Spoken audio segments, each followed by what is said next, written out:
Right, okay, so let's get going properly this time. It's wonderful to see excellent attendance this evening for what should prove to be a very interesting talk indeed as we delve into nuclear engineering for the evening. But as per usual, we've got a few notices, etc., to go through.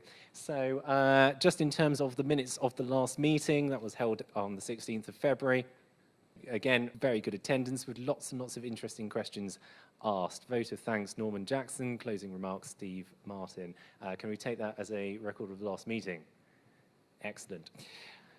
So moving on, there's been a few other bits and bobs to update you on. We had our local Heat of the Young Persons lecture competition. Ah, there we are. Which was won by Charles Tajik, who is a third-year PhD student in the Department of Chemistry at Durham University, looking at PET, PEG, batteries.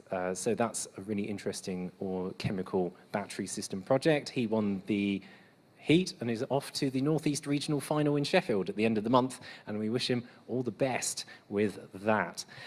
Another notice to make as well is we have a public board meeting of the Coal Authority at the County Hotel in Newcastle.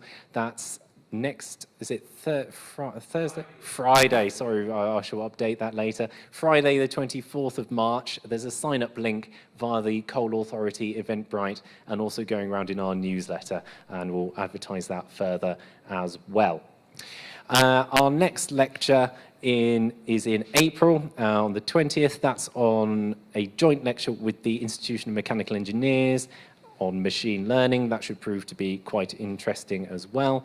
Our May lecture, is a slightly different Thursday of the month, is on obtaining diamonds via those ships off the coast in Namibia.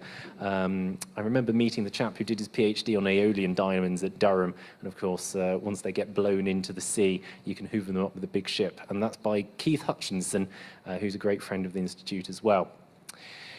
For those who are joining us for the first time this evening, don't forget, if you're enjoying our events and want to find out more, we've got loads of information online, so do just follow us there and our ever-expanding back catalogue of videos on YouTube. We have a range of events on offer, lectures like this. We have a sustainability conference joint with the Institute of Corrosion coming up in mid-June. Our annual dinner is in October. We've now up to bi-monthly socials, which are really good fun, and of course we have usually our institute field trip to somewhere local, but we're always looking at international options as well. Of course, the best way to support the work of the institute is via membership, so do go ahead, look us up online, mineinstitute.org/membership. You get plenty of very interesting membership benefits indeed. So, and that is those notices. Just a few other bits and bobs for health and safety. Don't forget the fire exits are over there. Please make sure that you've switched off your phones. I think due to inflation, the fine price got up to £80, but we've managed to reduce it to 70. Yeah, there we are. We're cutting inflation at this institute. Don't, of course, forget to sign both our logbook for the institute and also the IMMM sheets. We are an affiliated local society of IMMM, and it's always good to show that we're supporting their local members as well. In terms of apologies, which I should have done at the start, we've got Dave Granger and Derek Newton. Are there any other further apologies? No. Brilliant. So just a few, not to go on for too much longer, but just a few comments on a past lecture and a few things that have been happening in the region. So at the last lecture of this institute in February, we learned from Charlotte Adams that via some of the outreach projects that school children, who are the children, grandchildren and great-grandchildren of the miners of the northern coalfield, now believe that even digging coal out of the ground in the first place was a bad idea and should never have been done. This is really quite shocking to hear, and sadly not only misinterprets past events and needs, but also could pose problems for future green energy projects. I was introduced recently to the concept of perception spillover, where legitimate concerns relating to the hydraulic fracturing of oil shales, etc., for hydrocarbon extraction have spilt over into opposition to sustainable geothermal projects due to the perceived similarity of the geotechnical processes involved. To allow environmental concerns of future coal mining to spill over into the trashing of the past is something that I think we need to avoid. The development of the coal field did bring great problems, but it also did bring great improvement to people's lives through generating income, building infrastructure, and providing heat, energy, and of course, electricity. Something else that we'll be hearing about tonight. All things that we should be very grateful for our forebears for developing for us. And while we look to transition to a wider variety of energy sources in our efforts to get a sustainable energy mix for our future, it is only due to the work of the past that we can be so comfortable in our present. The lecture tonight is really quite topical in this regard, as what may have been seen by some members of the public as a bit of a problematic industry is now being talked about as being one of the best, if not the best, idea for maintaining a reliable energy baseload within the UK electricity network. Of course, fission technologies derive energy from uranium, thorium, and I'm sure we'll hear about other elements as well, which need to be obtained from safe and sustainable mining. These elements, which are critical to making these reactors work, leads me quite nicely onto the launch of a recent paper, on a more positive light, by the Critical Minerals Association, which will be passing information around via the newsletter later, on a recent paper they've done on midstream processing and refining on unlocking security of supply. I was lucky enough to be invited to the launch event of this paper this week, aptly enough held at a bit of a gem in the north, which is the Materials Processing Institute in Middlesbrough. It was delightful to finally visit Middlesbrough after so long. One of the key aspects, aside from securing a supply of minerals and metals, is we also need to focus on securing a supply of machinery as well, particularly microchips. This machinery comes in hands for a range of uses, including this mineral processing. This is becoming ever more critical in what could become a multipolar geopolitical world, with sanctions and embargoes appearing at very short notice for mining and manufacturing companies to react to. Hence, this is now a prime opportunity to make sure that there is also UK support for our manufacturing industries. On a final and further note, I hear that our universities have been having issue with the key supply of equipment to support their high-tech facilities.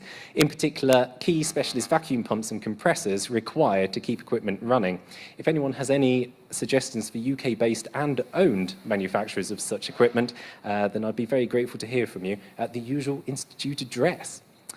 Now, moving on to the lecture tonight, we're delighted to be joined by Philip Vaughan of the North East branch of the Nuclear Institute. He is a fellow of both the Nuclear Institute and NEIMME and has spent the bulk of his career in a manufacturing environment with design and installation elements when engaged with the nuclear industry. He first became involved with the nuclear industry in the design, manufacture and installation of the internal thermal shield of the AGR at Hartlepool. This broadened to the provision of reflective metal insulation to the light water reactors. With the decline in the nuclear industry, he moved into equipment for the oil and gas sector and then aerospace. In the last decade, he has once again been engaged with the nuclear industry, such as waste boxes for Sellafield, RMI, and modular pool liners for Hinkley Point C. With this broad engagement with the nuclear industry, he has benefited from working with companies all over the world and many different reactor technologies. Allied with his design, manufacturing and installation background, it gives him a particular view of the nuclear industry. In addition, during lockdown, he also took up writing and has published several novels, so do go and look those up as well. Philip, it's delightful to have you here, and we look forward to hearing your lecture. Okay. Well, good evening, everybody. It's lovely to see so many people here to listen to me talking as well as I can about the nuclear industry. So thank you, and thank you to the Mining Institute for inviting me this evening to talk. And particularly, I must compliment Andrew on his precision of his timing to come immediately after the budget, in which we saw that there would be additional funding for the nuclear industry. So, thank you for the kind introduction, and we'll see what I can tell you about, first of all, the Nuclear Institute. So the Nuclear Institute is fundamentally about nuclear professionalism. Everybody's got a fairly good idea what the nuclear industry is about, and what is vitally important is nuclear safety.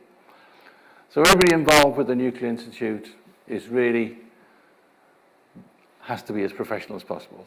So that's what we focus upon, and we like to focus these days on the young people. we've got branches all over the country, as you'd expect. In the northeast, we're not so many, but if you go to the likes of Sellafield in the northwest and down Manchester area, then these places, then there's a far bigger membership, as there is these days in the southwest with the Hinkley Point C power station being built there. I mentioned before how important the young people are. We have within the Nuclear Institute the Young Generation Network. If you think about it, many young people are now coming into the industry as we see this expansive phase. And it's vitally important that we try to introduce them to all the different aspects of the nuclear industry as we can, and instill in them the nuclear professionalism, which I was talking about earlier. So, what do we do? Well, you'd expect to see the things on the slide there, but I think particularly popular are the visits that we make. In talking to young people, it seems that these days they like to be hands-on. So in the northeast, we've tried to facilitate visits to the likes of Hartlepool Nuclear Power Station. And again, what we try to do is to have the young people of Hartlepool show the young people of the Nuclear Institute round, and that works very well. And these rough guides that we call them, we've actually been able to perform at Sellafield as well, and local companies such as Darkham Engineering. So, we come to the subject, and here is the title, A Vibrant Nuclear Renaissance. Vibrant, and the whole audience is quiet. Vibrant is pulsating with life, vigour or activity. Is that the case for nuclear? Do we actually have a renaissance? And I think I'll demonstrate that there is an awful lot happening. So what are we going to talk about? Well, I'll try to give an overview of the nuclear industry, sort of where are we now with the nuclear industry. Touch upon the history of UK nuclear power, because that has a big influence on today's thinking. You know, it might not be the most positive with everybody. And we'll try and have a quick word about the UK energy challenges themselves. We'll see what they are. Then I'll start to get into a bit of the nitty-gritty. So these days we have the Gigaplant, which I think most people have heard about. These are the huge nuclear power projects, such as the one which is going ahead at Hinkley. Huge project, immense. That's what we've grown to over the years. But now we have small modular reactors appearing. Now, with them, there are both medium size and small, and you'll find out what I mean by that shortly. I'll then touch on advanced modular reactors. These are, in a sense, for the most part, newer technology. And then we have microreactors, which might be something you haven't heard of before, but we're getting smaller now, smaller and smaller. And we'll finish with a little bit about fusion, which is the holy grail.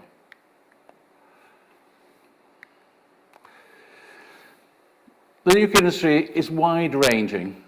We tend to think of nuclear power, but in actual fact, as you well know, there is mining associated with the nuclear industry.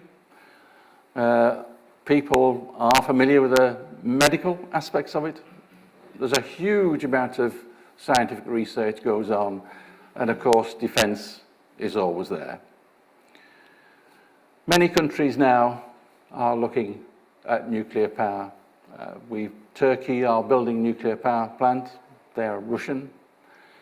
Egypt is, I believe, signed up to Russian nuclear power plant as well. There are an awful lot of countries throughout the world looking at nuclear power. And nuclear power, of course, is a firm, secure power supply. And it is the belief that with solar, wind and hydro combined, it can achieve decarbonisation. So this is where the government was coming from with its announcements yesterday. And of course, with the nuclear industry, safety is absolute.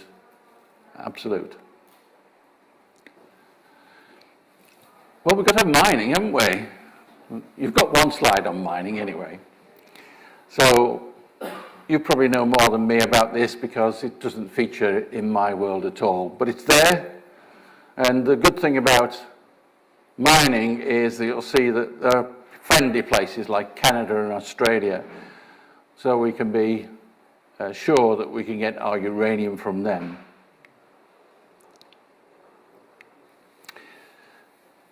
Then when we've got the yellow cake, as they call it, we move into enrichment. So in this country, this is performed by Urenco down near Chester, a place called Capenhurst. And we also have fuel production. So you can see on the left-hand side, there's some of the centrifuges which are used in the process to produce the enrichment. And there are tens of thousands of these centrifuges. I've never seen them. It would be interesting to see them. And we've got fuel production, and that takes place at Springfield in Lancashire, and that's by Westinghouse. And that's a very typical assembly of the fuel rods for a pressurized water reactor. A bit about existing generation.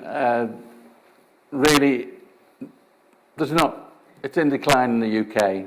We have the continuing, thankfully, another couple of years at Hartlepool and Heysham, and Sizewell B will go on for a few more years after that. But we're still contributing at least 10% of UK electricity. There's operation and maintenance goes on as well. In this country, we haven't seen much plant life improvement, but the Americans have managed to upgrade their nuclear power plant extensively.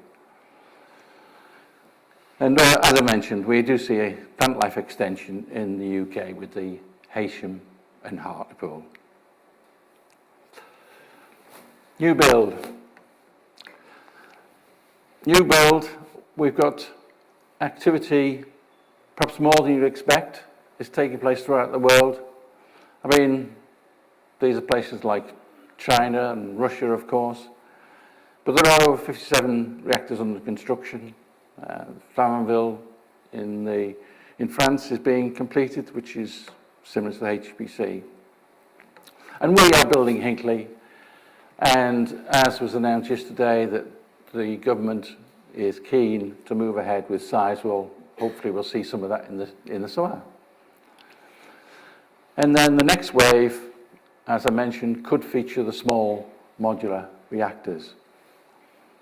So there at the bottom you can see some pictures. So we have Hinkley Point C, a vast site. And then next to that is United Arab Emirates, where Korea have built 4 nuclear reactors. And then on the right-hand side is an artist's impression of the Rolls-Royce SMR, which you saw earlier. We must mention decommissioning and waste. It's not just a problem in the UK, of course. There are 50 countries throughout the world also have challenges.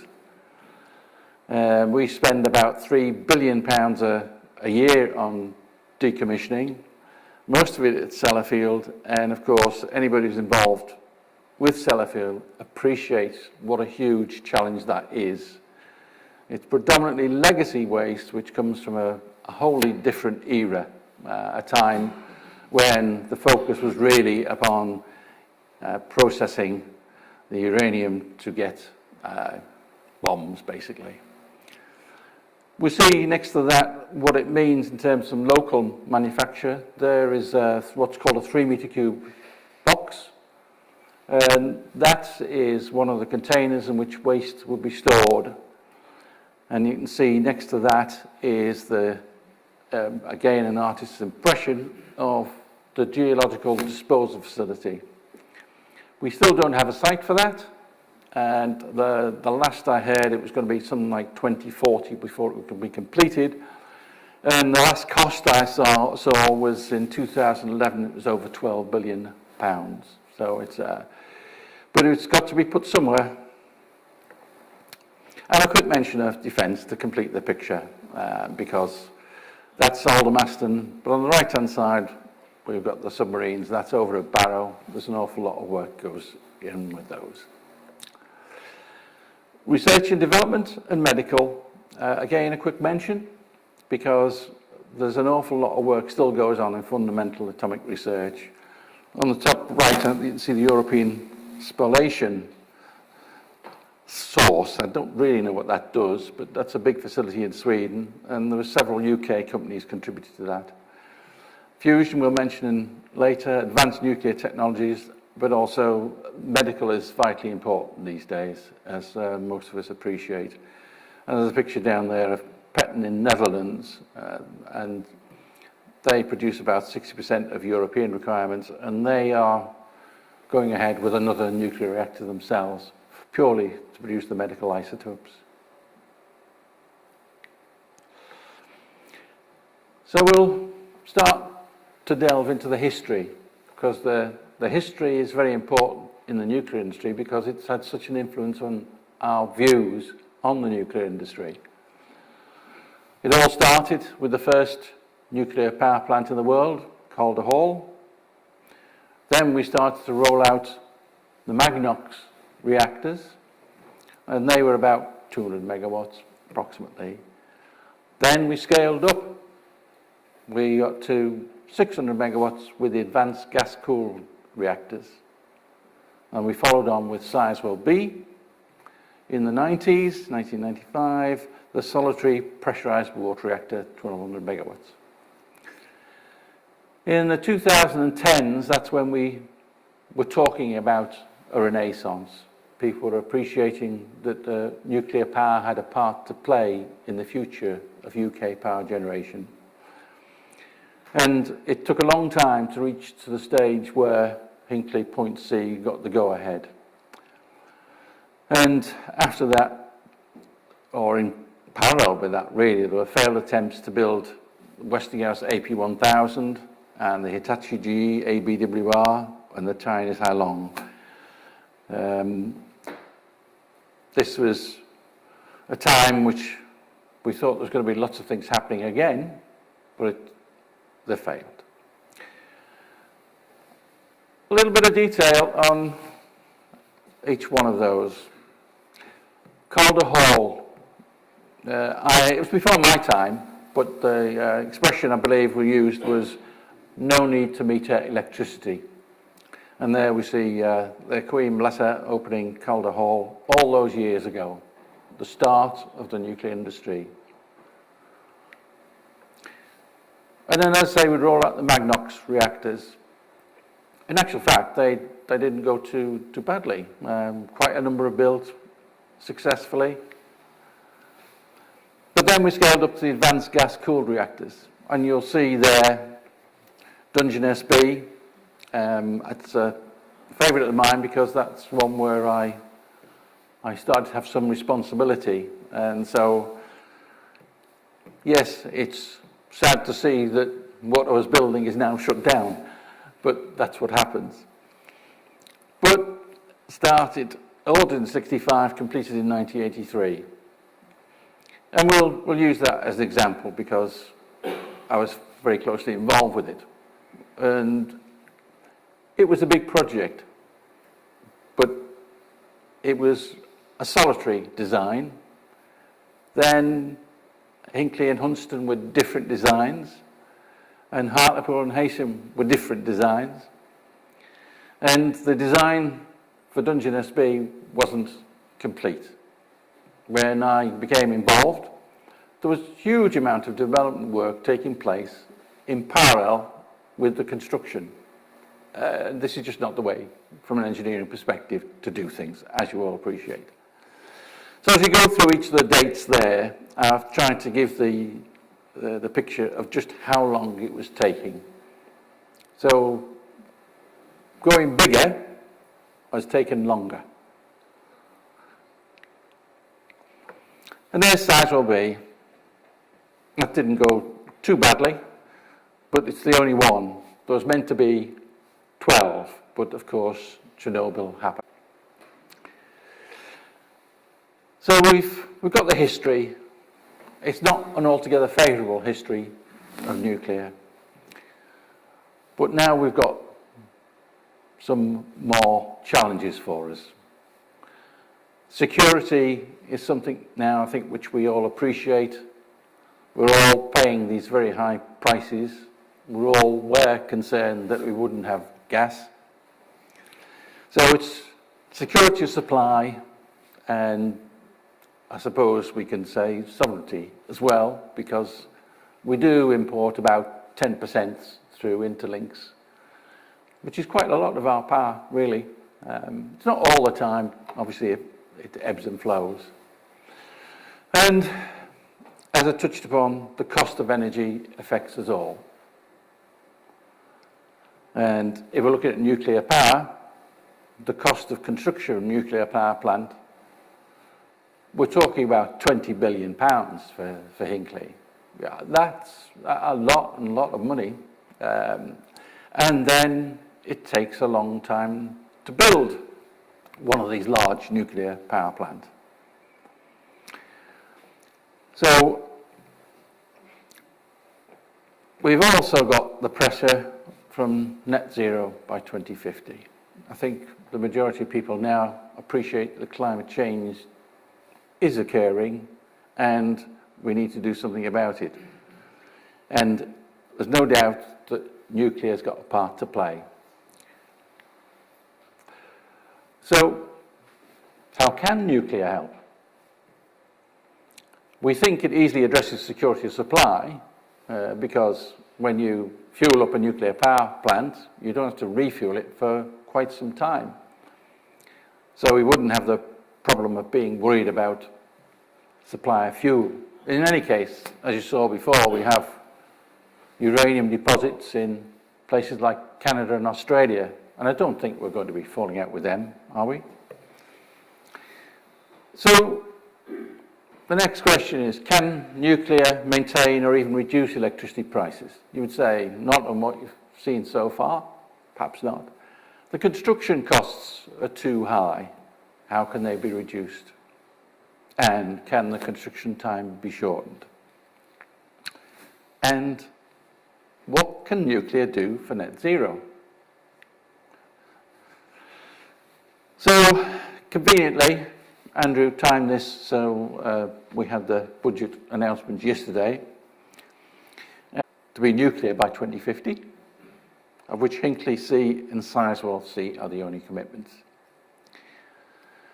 From a financing point of view, for these large projects, they've established RAB. I won't go into the details of it, but it was important because when I tell you that over 50% of the financing, over 50% of the cost of Hinkley is in financing, then you realise that that was a major, major challenge.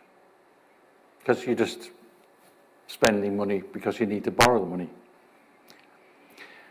The government, with all this, has committed to set up GB nuclear. Personally, I'm unclear as to what role GB nuclear is going to play, but it is supposed to be taking the lead somehow in deciding on where we should be going with nuclear. The decision has been made that nuclear is going to be part of the future, so where do we go? And I think that's where GB nuclear will come in. From a financial point of view, then the government has already been helping. They've set up a fund, they've helped fund the Rolls-Royce UK SMR over several hundred million. They are funding materials and other developments for advanced modular reactors. And they are funding fusion with the spherical tokamak for energy production STEP and other projects. STEP is a very large project. And they have announced yesterday as well that there will be a competition of some form for SMRs, but I'm not sure whether they meant AMRs, because Rolls-Royce have been funded by from £500 million by the government, so I'm not quite sure. But I do appreciate with AMRs that the government thinks that there are options there. And they say they'll match fund it. So there's the government as best I can put it. At least they are moving. So a bit more detail now about these gigaplants. So I think the first thing that's positive about them is that they are operating. So in terms of getting another one, yes, they're there. And as you'd expect in China, Russia, France, USA, South Korea, Japan, the EPR is two 1600 megawatt reactors, and these are being built at Hinkley, giving us 7% of our electrical power. Now, the thing with these big projects is everything about them is massive. So if you look at them, then the site is large. So I went, when I was bidding for work for Hinkley Point C, I went to Flamanville in France. So it takes about 15 minutes to get from the site gate to where you would start your work. And then, not where you start, where you would get change into your overalls, then it takes about 20, 25 minutes to get to your workplace. They're vast. And there's logistics challenges. There's huge amounts of materials come in, huge weights, all sorts of logistical problems.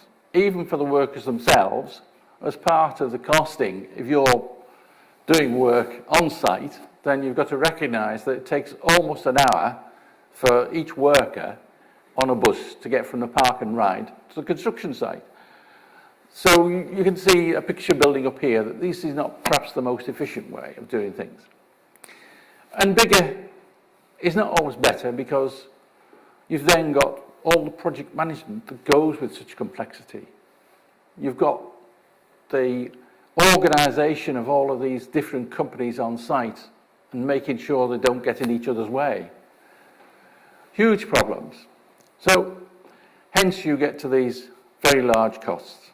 And I mentioned there that we've got other examples of these big plants that could be built.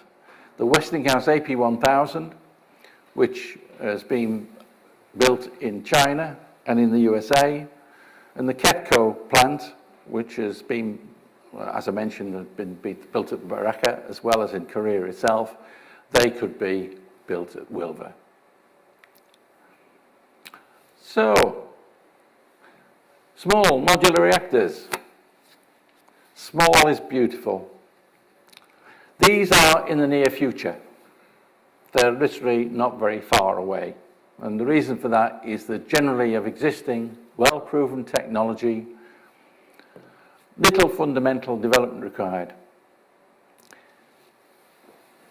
Because they are basically so simple. A nuclear reactor is just a heat source. You just need to put some nuclear fuel into a pot and heat the water, and you'll get some steam. There are over 80 designs worldwide, at least. And they divide into two types, I believe. Single units, which are 160 to 104 megawatts, and multiple reactors of 20 to 80 megawatts. Now, the idea is, whichever one is, that you assemble them as Lego bricks. Now, this is important because this is a shift. We talked about construction and the challenges of a huge site. If you move to a situation where the majority of the work is performed in the factory, then you can guarantee that every component that leaves the factory is correct. So you have your modules are correct. This then reduces their quality issues. But more importantly, it means that you move from a situation on site to a manufacture. So whereas construction was the key with a large nuclear power plant, manufacture is the key with the small modular reactors. Now this is a huge difference. I don't think this has been quite appreciated yet, but I mean, it gives you much more control. You can work on getting the costs down. If you've been on a large construction site, you know that it's very, very difficult to make those improvements. So I'll say a little bit about these words, by the way, are from each of the potential suppliers to the UK. So I've tried where possible just to use their words. So this is Rolls-Royce's words, their description of what their offer is. But I mean, really, the big thing from a Rolls-Royce perspective is that it's UK, that we would see a lot of the manufacture here in the UK. They've got plans to build some mega factories, I think they call them, one of which could be sited on Teesside. So they're also working very hard. I've had contact with Rolls-Royce, and they are working very hard on the standardisation, so making sure that you get the same parts used throughout. They're working very hard on their modularisation, but to date they've got 2,400 modules for their plant, which is quite a lot. It's a lot of work which needs to go in to get this correct. But they are putting the work in. I think they have possibly as many as 500 people working on it at the moment. But anyway, that's Rolls-Royce. As I say, we should be leaning towards them because they're British and they would be giving us lots of work in the UK. I mentioned, but I'm not going to go into a lot of detail, the EDF Newwood. And I'm just trying to paint a picture here because EDF are obviously very prominent in the UK. They are a little bit late to the small modular reactor game, but France, President Macron has announced that they're going to be starting to build more nuclear power plant. And I've no doubt that when they get moving, these will be a potential for the UK. But they're probably talking about the 2030s.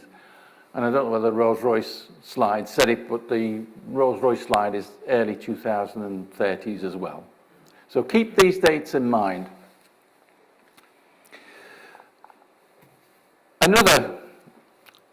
This is a boiling water reactor, but you can see the size of it, you can read what they say. I have to say it looks very snazzy, doesn't it? I mean, it must be the smartest nuclear power station you've ever seen.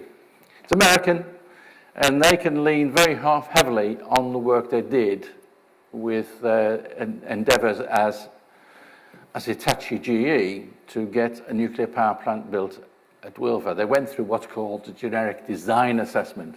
So that puts them a long way down the curve of approval.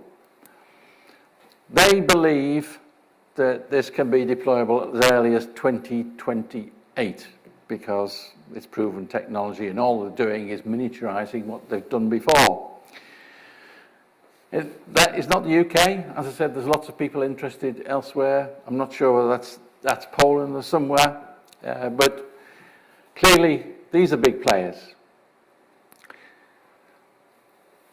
A name you probably haven't heard of, Holtec, but I mention these because they're an interesting company. You can see what they're talking about.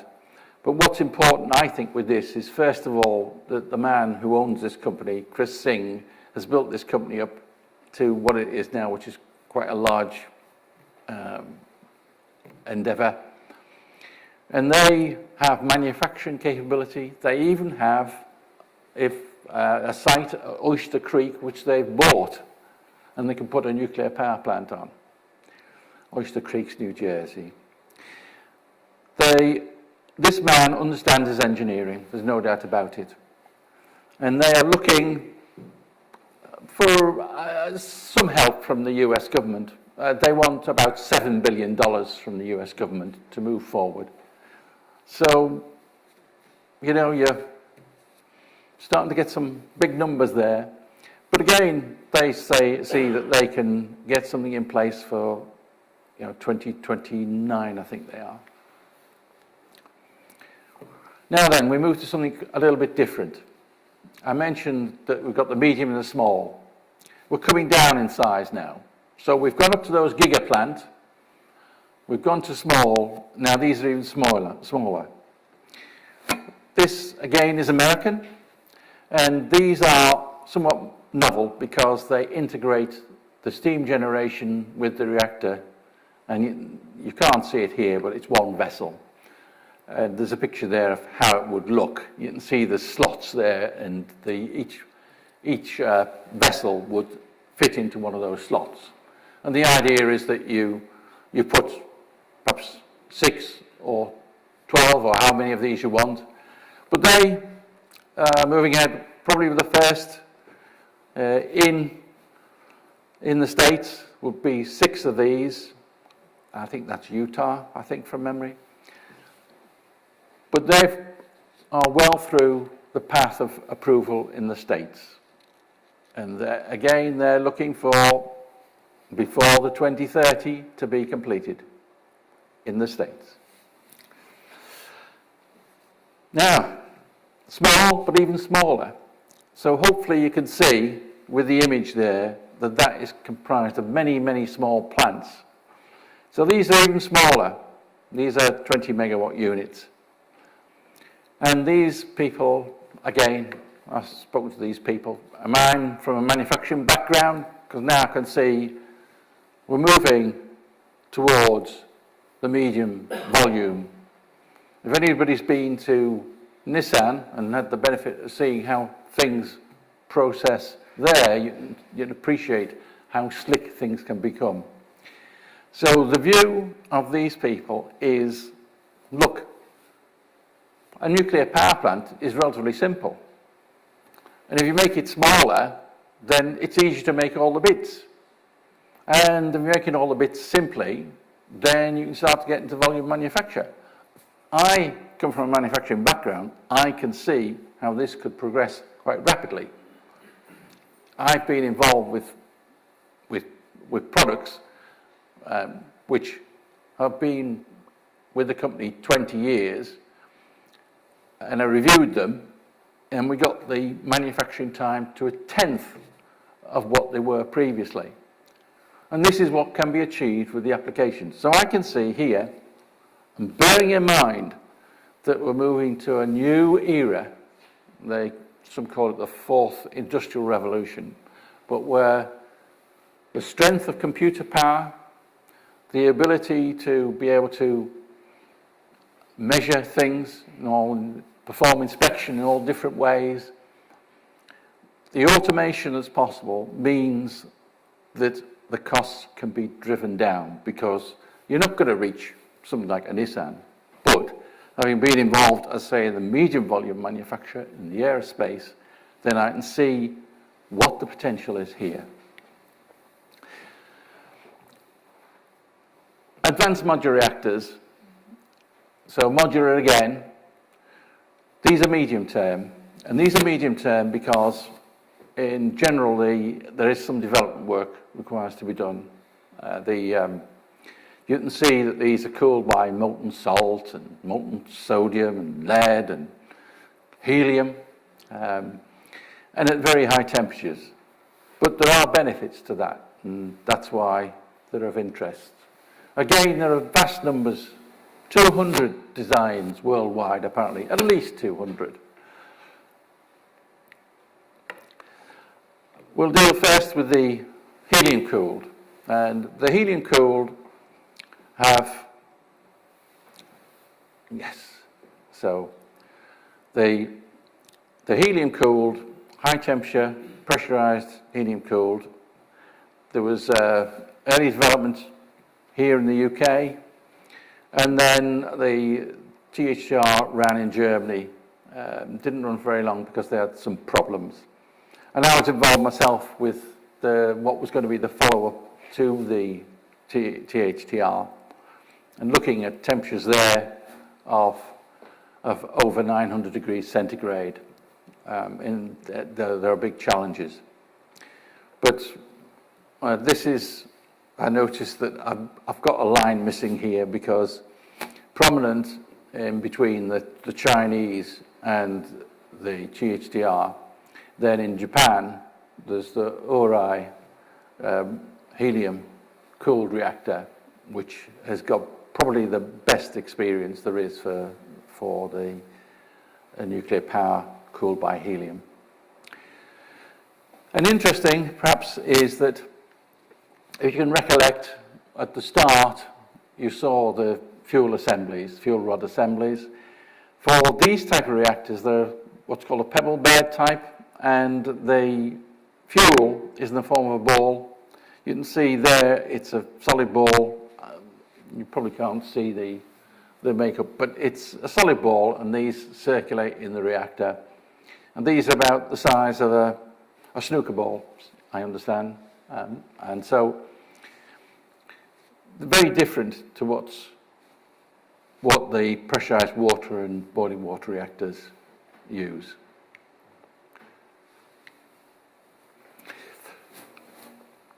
And now for a bit of local interest. So one of the possible AMRs for the UK is Penultimate Power. They're based in the northeast, in Newcastle. And as you can see, they have quite strong views, strong ideas on where they should go. And they have been working very hard for about 10 years now, and it's taken the government a long time to recognise that there is such a thing as advanced modular reactors. And they see the high temperature industrial heat as a major opportunity. And in Japan, I understand MHI have been developing a hydrogen plant linked to the high temperature, because you can produce hydrogen by electrolysis, but also there are high temperature chemical processes as well. And then there's X-Energy. X-Energy, it's fascinating, the different approach. X-Energy, spoken to X-Energy. Let's start from the bottom. They've got $2 billion of US funding. $2 billion. 1,000 people working on the job. And they would like to have their first in the UK in 2030. But again, they'd like to be at Hartlepool. They'd like to see 4 packs, as they call them. They'd like to put 3 4-packs at Hartlepool. And again, you'll notice linked to high temperature process heat and hydrogen production. So you're starting to get an indication of what the capabilities of these reactors are. We move on to molten salt, and I'll move on fairly quickly because these are giving a similar sort of output. You're getting that high temperature again, so you can use them for other applications for the high temperature industrial heat. So, possible AMRs for the UK for molten salt. Just a few words on each. But what's, I think, important with the first two, Moltex Flex and Terrestrial Energy, I've got them with both the UK and Canadian flags. Many years ago, the Canadians recognised that AMRs were what they needed. They don't have a national grid. The size of the country prohibits that. So they see that advanced modular reactors are the thing for them. So both Moltex and Terrestrial Energy started off as UK companies, but they're focusing their efforts now in Canada. So they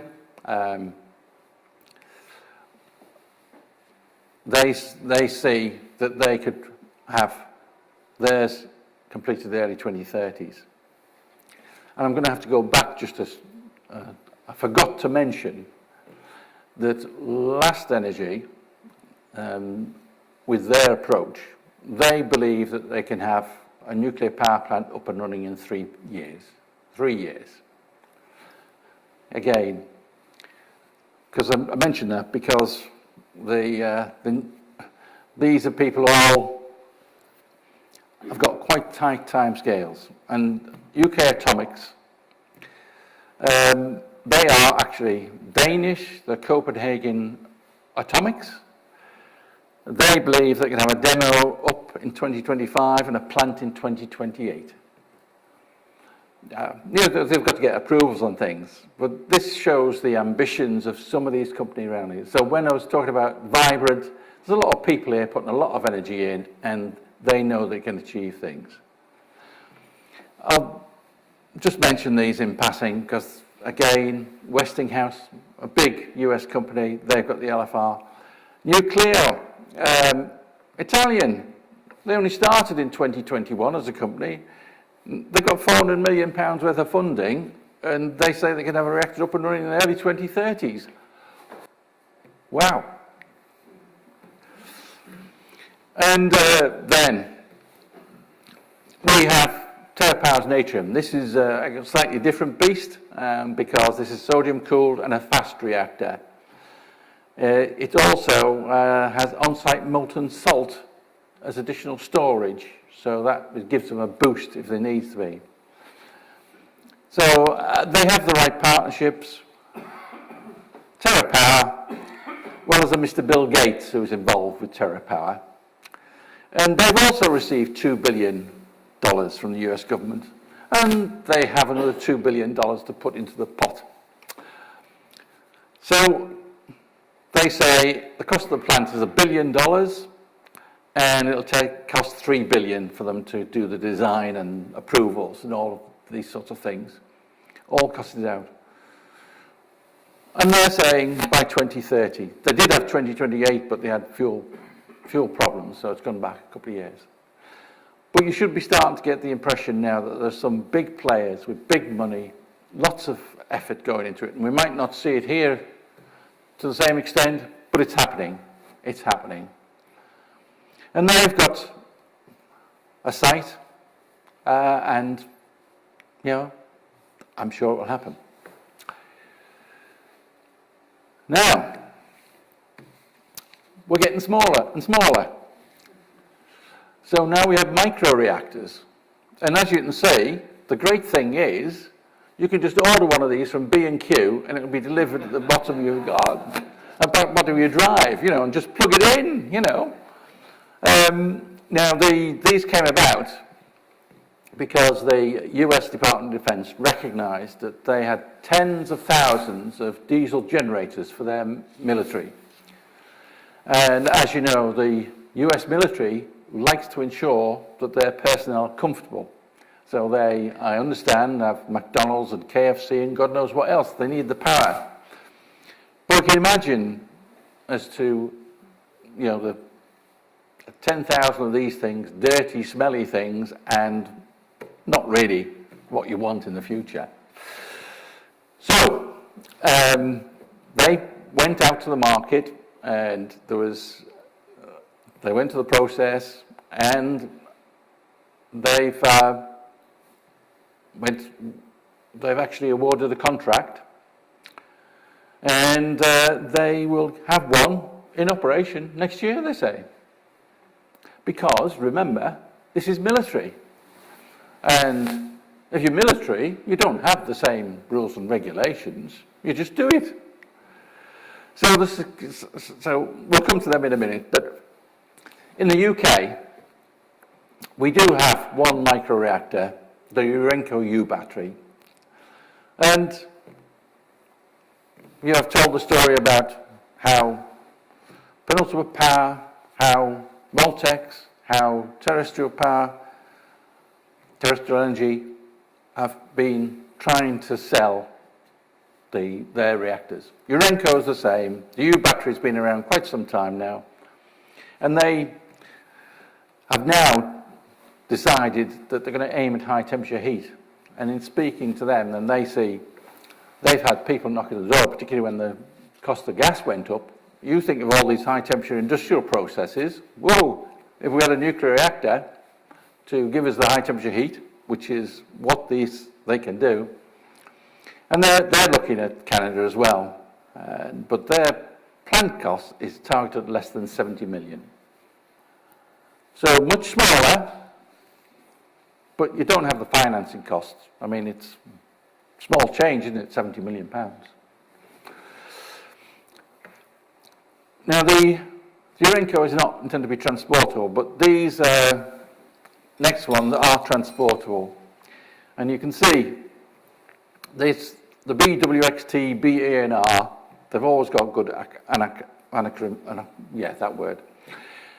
They won the contract from the Department of Defence, and they are going to complete in 2024, I'm sure. BWXT is a very experienced company. They supply the nuclear power plant to the American naval fleet. And so we'll see, hopefully next year they'll have these microreactors, and I'm sure they'll be flogging them everywhere after that. Similarly, we have the ultra-safe nuclear, and they've got 500k from the UK government as well. And we have X-Energy, and their depiction is a shipping container. So in this case, your helicopter drops it in or whatever. So these are a much different nuclear power plant. And now you should be starting to see that you've got a whole range of offerings. Yes, you can have a gigaplant if you want to. Yeah, you can build one of these, £20 billion. Or you can go down the small modular route, and if you go down for the pressurized water or the boiling water reactors, they're relatively readily available. Not real problems. And if you move then towards the advanced modular reactors, then you've got all these different offerings, the high temperature, which can provide you with your industrial processes and hydrogen and whatever.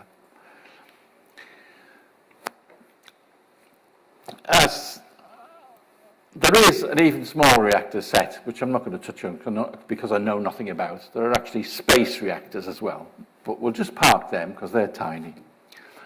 And they're nothing to do with everyday life. Fusion is the holy grail. Everybody in this room, I'm sure, has heard of fusion and has heard that fusion will be with us soon. It is long term, and temperatures in excess of the sun, very high temperatures, very extreme technology. But we have seen recently some novel means to achieve fusion.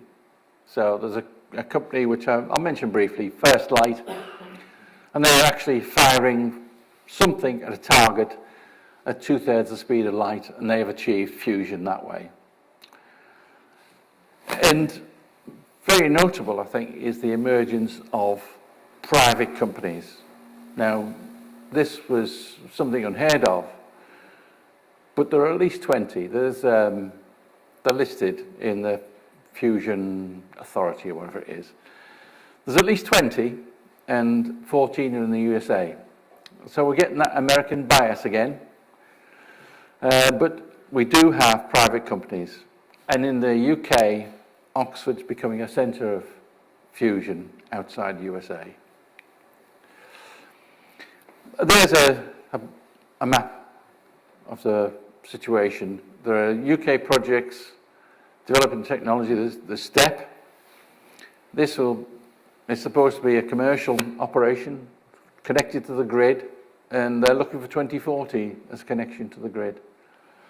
General Fusion is an American company, and they're hoping to have a unit that will be what they call 70% commercialized by 2027. And Tokamak Energy, a private company, they aim to have something in a demonstrator in 2026 and grid connection plant in the 2030s. First Light Fusion is the one I mentioned, pulsed like an internal combustion engine. So I don't think we'll see ourselves driving cars with fusion, but I mean, you never know.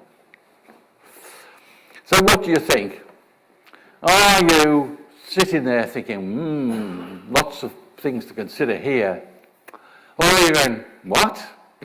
Or are you going, oh my God? You could be.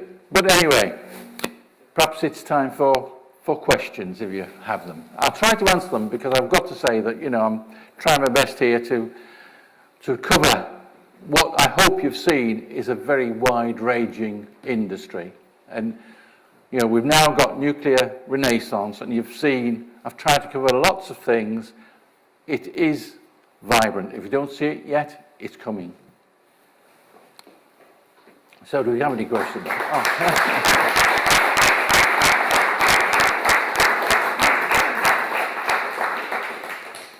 Well, thank you very much.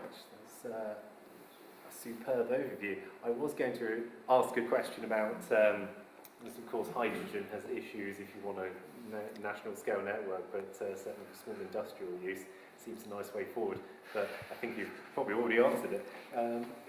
Well, I mean, hydrogen production, I think what we're saying is that is going to be one of the things which is automatically linked to the advanced modular reactors. Things have moved on. We're not, with these reactors now, just saying we're going to provide a nuclear power plant that's going to generate lots of electricity.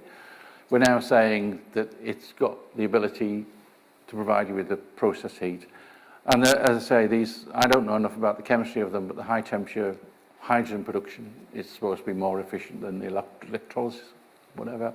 And so it's a different aspect of nuclear that we've had before.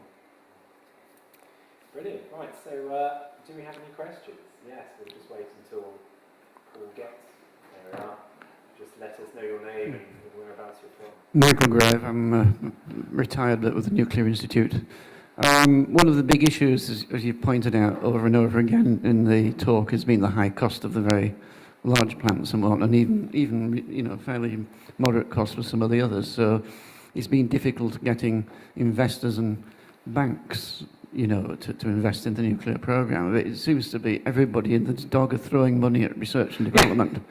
Well, what's the difference? The difference now is that people actually see that you can make these plants in the factory. I'm reiterating what I said before.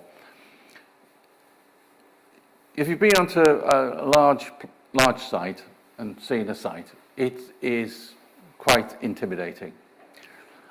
I'm from a manufacturing background. You give me anything to make and I will organise it. And not only will I organise it, then I'll make sure that we'll have continuous improvement in place, that every day you'll get things better than the day before. And what's important, and perhaps I should have mentioned this before, is that the nuclear industry will have to go through a transition. Michael will be familiar with this. The nuclear industry tends to want to measure everything and check everything. Every individual part has got to have lots of paperwork. If you move to the aerospace industry, which again, we all fly an aircraft, we don't want them to fall at the ground, or fall to the ground, then what's important with them is the parts are part of the process, and you've got to demonstrate that every part can go through that process, the process is robust. The process has got to be robust and repeatable. It's going to be the same today as it was yesterday. The part is the same today as yesterday, and all future parts will be the same.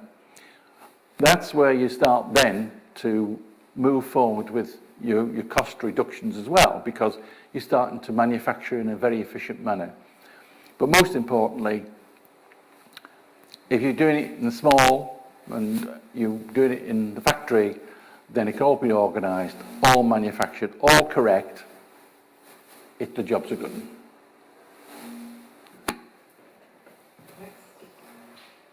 Oh, I'm not used to the... Can you hear me? Yeah.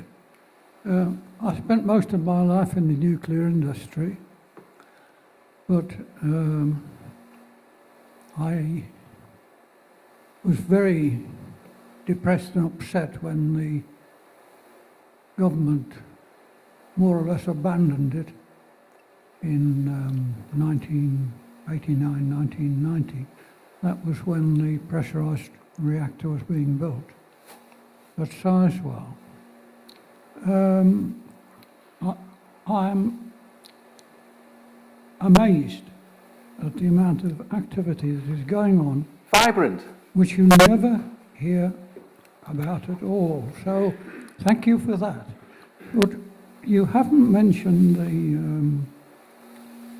the fusion reactor, which has been developed for a long, long time The ITER. in the south of France. ITER, yes. ITER. Yes. I remember attending a meeting of the SIBAR, which I think was supported by the British Association for Science. In 2008, we had a talk about fusion reactors, and when asked, the person giving the talk, when asked when the fusion reactor was going to be working, he started to laugh, and he said, well, at the moment, he said, it's 2028. He said, but you will find that it's always 15 or 20 years from now. So what's happening with that fusion reactor down there? Oh, that's all going ahead, and I think the date's still 2030s. Yeah, I mean, no, it's happening, and you know, again, you know, there's been huge technical challenges because I regard, from an engineering perspective, these big projects like that one as being scientific projects. And the challenge with scientific projects is that they don't give you any tolerances. So an engineer needs tolerances to make things. And so there's been huge challenges in every different aspect, but it's all going ahead. It's doing very well. If you look it up on the internet, then you'll get, there's all sorts of stuff on the internet available on the project. I understand where you're coming from, and I think that's right. But I think if you go to the website, I think it's fairly truthful. There's Yes. a joke about fusion, but it's only 30 years. I know, but I mean, you can see now that even with the fusion, I mentioned there, we've got private companies. Now, as I say, we would never expect if private companies to be involved because the costs involved are huge. The technology is so tremendous. But, you know, you've got people who've built demonstrators already, and there's more ahead. And there's a determination there, and they will be successful somehow. Just a comment, there is an excellent site which all the fusion organised and research sites have a bit like a professional institute. Yes. There's lots of very good information on it. Yeah, on the internet again, nuclear fusion, yeah. Oh, yeah, Bill Ashington. With respect to what you say, I don't doubt your sincerity, but it's in excess of 40 years ago that I was in the Lake District. I had a conversation with the second in command of the CEGB at the time, and he assured me that he was talking about, you remember JET, Joint European Taurus? Yes. He was telling me that this was imminent, and I'm still waiting for it. So I'm a wee bit sceptical about it at the time. And so that's just one point. The other is that it seems to me that there's such a plethora of different techniques and systems and God knows what else. You wonder how many genies in bottles are going to be let out here. We're in danger of letting the wrong genie out of the bottle before it's actually proven. That's the worrying part. Well, with the pressurised water reactors and even the advanced modular reactors, this is not things which haven't been done before. With the advanced modular reactors, there are material problems related to the high temperatures, challenges, but nothing that can't be overcome. But with the pressurised water reactors, then they've got so many hours of operation, and they're just a miniaturisation. So they're so well proven. The key is going to be the miniaturisation and getting them to affordable. But I think I thought the question you were going to ask was, there's so many options, how do you decide? And I think that's where my concern is, I mentioned that the government had taken a long time to recognise what the advanced modular reactors and the SMRs had to offer, particularly advanced modular reactors. My concern is that they're going to not be focusing upon what we have to offer, but they'll be overcome by all these foreign offerings. Yeah. And then they'll say, oh, well, we'll have, what's the best? And they'll choose something, not on the basis of the UK content, but on who's got the lowest price. And I'll put that in inverted commas because you know, nobody's going to be telling the truth with the prices. Yeah, and could this sort of Damascene conversion be fueled by the fact that painted us into a corner by saying, yeah, free by 2050? I mean, is this the rush to? It's not. They certainly. I've spoken to the Last Energy people, and you know they totally believe that they can have a plant up and running in 3 years, and they can because it's not as small as the microreactors, but the microreactor they're going to have that working next year, possibly. But I mean, when you get smaller, then it's easy to make everything. I mean, another challenge of the larger vessels, larger plant, is the vessels get bigger and bigger, and they're more difficult to make. You know, and you've got, you know, fewer people can make them. But anyway, I hope that helps.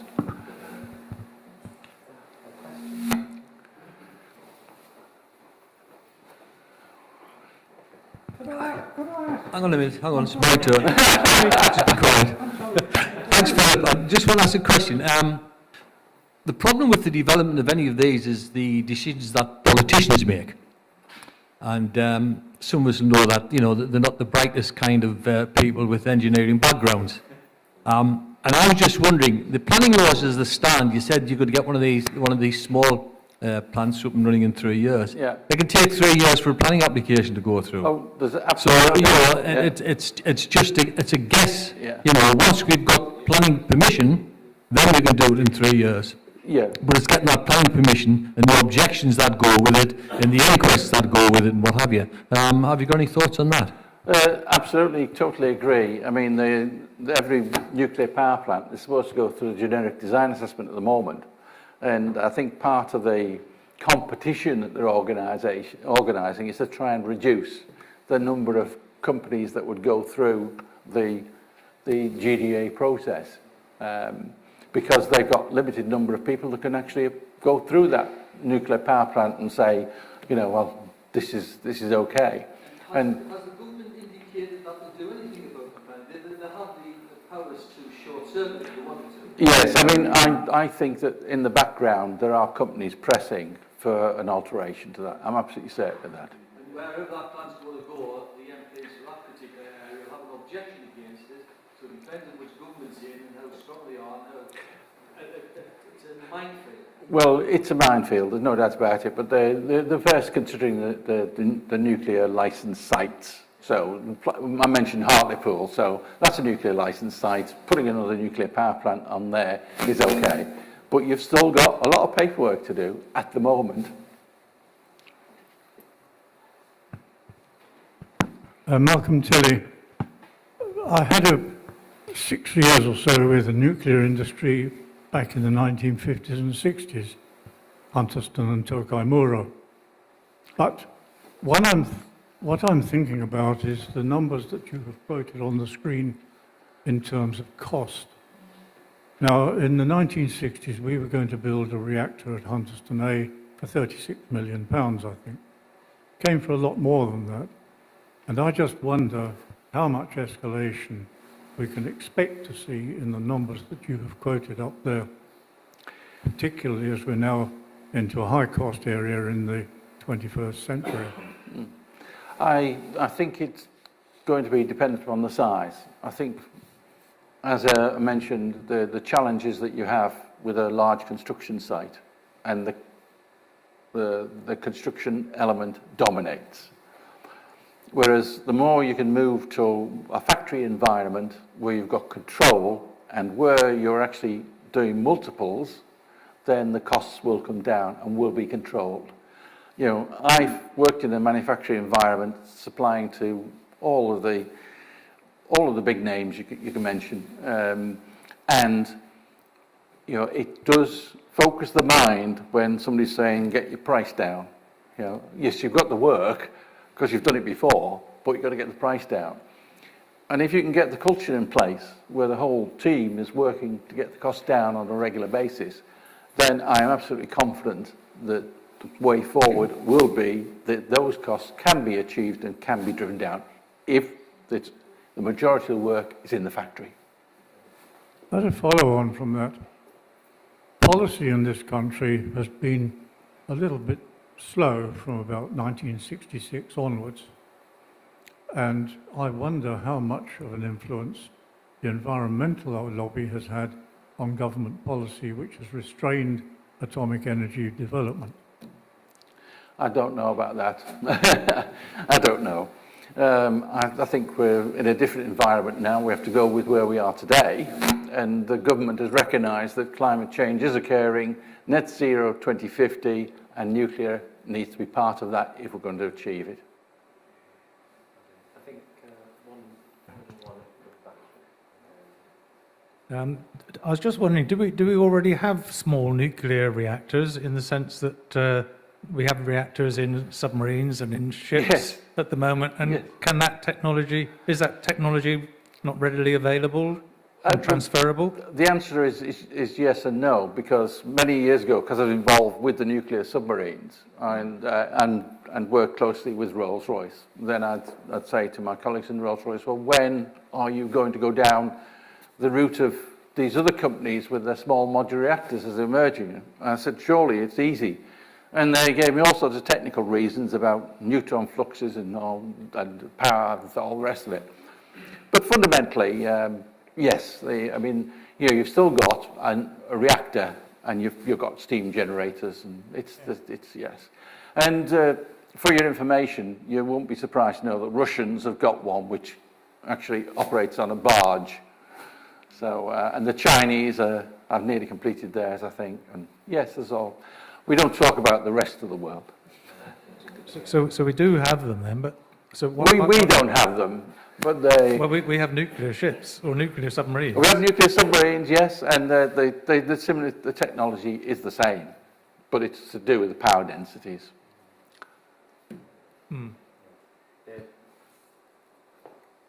So, yes, well, speaking of Russians and Soviets, I think there was a bit of a trend of just see whatever you could put, if it moved, put a nuclear reactor on it, and if it didn't, put one on as well or something. But it's interesting to see, again, certainly in terms of other countries, what's going on. I know Poland is quite keen on getting reactors quite swiftly. So not only are they buying lots of tanks off the South Koreans, I believe they're trying to buy a nuclear industry as well. Yes. All the Eastern European countries are looking at nuclear power, yes. And then before we move on to the vote of thanks, just on skills, which you mentioned, I know someone I was talking to at one point said that skills have been completely unsupported in the nuclear industry, and yet the knowledge has persisted. So is there a decent... Well, I think it's a very interesting question, because I think we have lost a lot of expertise. Some of the gentlemen retiring here, even I'm going a bit grey, but the expertise has been lost. And if I don't mind my mentioning that I had the fortune to speak to the French when we were looking at supplying to Hinkley Point C. And it was a time when they had an influx of a lot of young people. And being French, then they sort of understood the challenge, but they weren't trying to bring the professionalism on board. I know this sounds a bit harsh, but so I found with them that they didn't understand experience. By contrast, when I went to the Americans, they had a similar problem with younger people. But you sat down with them, and it was my colleagues who were in the meeting, but Westinghouse, people were saying, oh, gee, didn't know that. Oh, yes, and they were far more acceptable of other people's experience and taking it on board.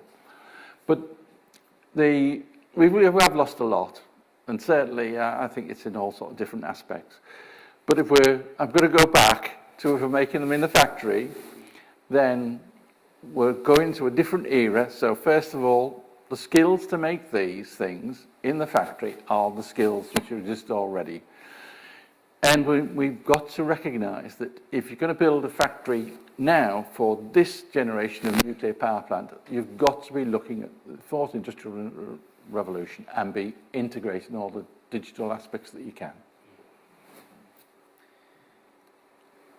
Brilliant. Well, just speaking of young people, I'm sure there's some hope. There's a Taylor Swift on the cello concert happening elsewhere, and I'm trying to say, do come to this nuclear engineering lecture, and all the lads were going, oh yes, definitely, if only I'd be allowed. Never mind. So we're just going to move on now. Thank you very much again for your lecture, and we'll move on to Stuart Porterhouse for the vote of thanks.